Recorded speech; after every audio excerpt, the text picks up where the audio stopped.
Hey, winning season fam. Welcome back to another episode. So, I have a mini pod for y'all, and I want to talk about decision making skills. So, I just completed a class, How to Pinpoint What Decision Makers Want using a 5-step process. And when I was preparing for this class, I thought about the most challenging situation. I once worked on a global leadership team. And y'all, the person that I needed to get buy in from to advance my project, they had me running laps around the field. So every time I presented a proposal, I felt like I was chasing a different goal. Monday, this was their focus. Tuesday, they had a different focus. By Wednesday, we were in a completely different arena.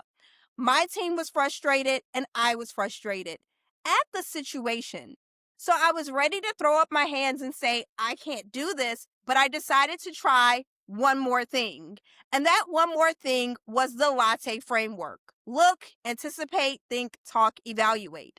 So what I decided to do was go back through my meeting notes. And I looked at the last 3 meetings and I was searching for themes. What's coming up that I'm missing? Why can't I pinpoint what this person's priorities are to get this proposal approved? And lo and behold, when I ran it through the LATTE process, look, anticipate, think, talk, and evaluate, what I realized was that there were 2 priorities, always presented a different way, but there were 2 underlying priorities. So, having gone through this process, what I learned was that it's really important to lead with the metrics that matter most to the decision makers. Within 15 minutes of shifting my approach and starting my pitch with the things that matter most to them, those 2 metrics that were the undercurring themes of all of those shifts, I got approval within 15 minutes. So, when you're working in a scenario similar to mine and you want to pinpoint what the decision maker wants, the first thing that you want to do is look at the metrics that matter most to them. That's step number 1 in LATTE. Step number 2 is anticipate what's going to come up. What are the roadblocks and who might assist in keeping the gate up? Gatekeepers. Anyway, figure that out. And once you identify those roadblocks or challenges, you need to prepare your response, but have it data backed. So, what evidence and what metrics support you addressing that and moving forward? The third step is think. Think strategically about who you need to get involved. This is where you want to engage with a stakeholder map. So, whomever your decision maker is, you want to take a step back and say, who do they go to for advice and support? Is it an analyst? Is it a chief of staff? Fill in the blank.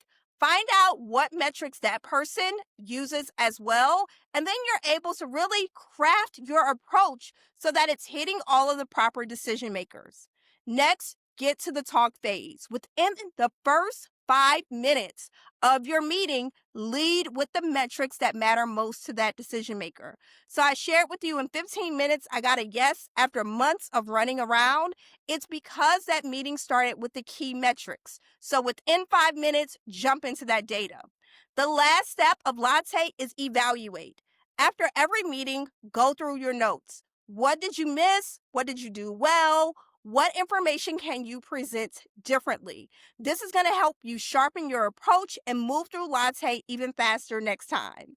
All right, y'all. I'm Jacqueline Twillie with Zero Gap and the Resilient Leaders Program. Thanks for joining me for this mini pod episode of Winning Season. I'll talk to y'all next time.